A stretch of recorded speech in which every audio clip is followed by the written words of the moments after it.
नमस्कार दोस्तों, कैसे आप सभी। उम्मीद करता हूँ आप सभी अच्छे होंगे। दोस्तों आज इस वीडियो में हम लोग हिंदी के प्रैक्टिस सेट नंबर 11 करेंगे। और दोस्तों वीडियो स्टार्ट करने से पहले छोटी सी रिक्वेस्ट है, अगर आप चैनल पर नए हैं तो चैनल सब्सक्राइब कर लें, वीडियो को लाइक कर दें। तो चलिए शुरू करते हैं।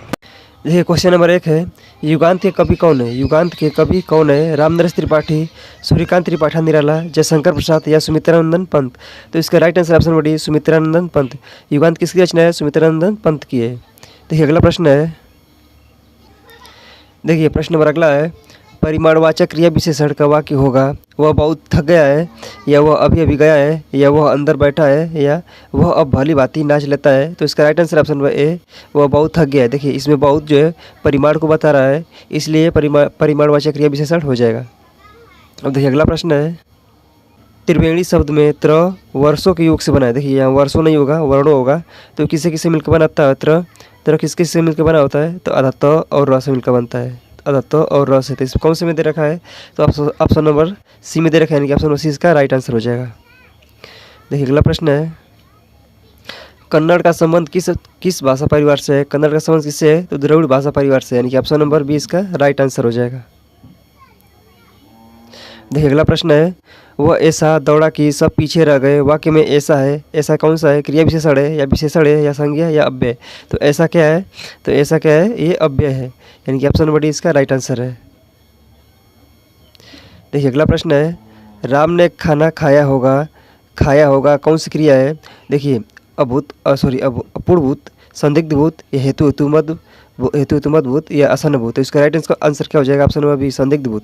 यहाँ पर देखिए संभावना व्यक्त कर रहा है कि राम ने खाना खाया होगा, इसे एकदम क्लियर पता नहीं है, इसलिए संदिग्धभूत हो जाएगा। अब देखिए प्रश्न नंबर अगला है, आँख का परिवाची शब्द बताइए। आँख का परिवाची शब्द बताइए। अक्स, नजरिया, लोचन, या इनमें से कोई नहीं? तो देखिए लोचन जो है आँख का परिवाची शब्द होता है, यानी कि ऑप्शन नंबर सी इसका राइट आंसर हो जाएगा। अब देखिए कुछ महत्वपूर्ण जो है परिवाची शब्द देख लेते हैं। देखिए आँख का परिवाची शब्द क्या होता है? नेत्र होता है, नयन होता है, लोचन होता है, चक्षु होता है, अम्बक होता है। अब देखिए अक्स क्या होता है? प्रतिबिंब, छाया आदि इसके अक्स के परिवाची शब्द है। और नजरिया क्या होता है? दृष्टिकोण, मत, परिप्रेक्ष्य, ये किसके परिवाची शब्द है? नजरिया के परिवाची शब्द है। तो इनको सबको याद रखिएगा। चलिए अगला प्रश्न देखते हैं। देखिए अगला प्रश्न है, आग्नेयास्त्र का सही संधि विच्छेद कौन सा है? आग्नेय धन अस्त्र, या आग्नेयास धन, या आग्नेय धन यास्त्र, या आगधन न्यास्त्र? इसका सही आंसर कौन सा है? ऑप्शन नंबर ए हो जाएगा, आग्नेय धन अस्त्र हो जाएगा। और ये किसका एग्जाम्पल है? ये स्वर संधि का एग्जाम्पल है। तो चलिए अगला प्रश्न देखते हैं। देखिए अगला प्रश्न है, निम्नलिखित में से कौन सा समासिक युग्म सही है? निम्नलिखित में से कौन सा समासिक युग्म सही है? देखिए ऑप्शन नंबर ए, बेमिसाल द्वंद्व समास। देखिए बेमिसाल में द्वंद्व समास नहीं दे रखा है। दुरात्ता जो है द्विगु समास। देखिए द्विगु समास जो है संख्यावाची होता है, तो इसमें संख्यावाची नहीं है, यानी कि ये भी गलत है। कर्महीन, कर्म से हीन। देखिए विभक्ति चिन्ह किस में आते हैं? तत्पुरुष में आते हैं, तो ये बिल्कुल सही दे रखा है, यानी कर्म से हीन। तो से व्यक्ति किसकी पहचान होती है? ये तत्पुरुष समास के अंतर्गत है। से के और इसी तरह से जो के लिए ये सब आते हैं, किसमें आते हैं? द्विगु समास में, सॉरी तत्पुरुष समास में आते हैं। अब देखिए चतुरान में गलत दे रखा है, अभी भाव दे रखा है। अब चतुरान क्या है? चतुरान जो है बहुब्रीहि समास का उदाहरण है। चलिए अगला प्रश्न देखते हैं। देखिए अगला प्रश्न है, किसी वस्तु को प्राप्त करने की तीव्र इच्छा के लिए उपयुक्त शब्द इनमें से कौन सा होगा? अभेप्सा, अभिप्सा, या अपेक्षित, या आर्सिक? तो इसका राइट आंसर कौन सा हो जाए? ऑप्शन नंबर बी, अभिप्सा। किसी वस्तु को तीव्र पाने की इच्छा जो होती है उसको क्या कहलाती है? अभिप्सा कहलाती है। देखिए अगला प्रश्न है, अध्यक्ष शब्द में उपसर्ग कौन सा है? अधि, या फिर देखिए अध दे रखा है, या आदि दे रखा है, या अधि दे रखा है, या अध? तो इसमें कौन सा उपसर्ग होता है? अधि होता है, यानी कि ऑप्शन नंबर सी इसका राइट आंसर है।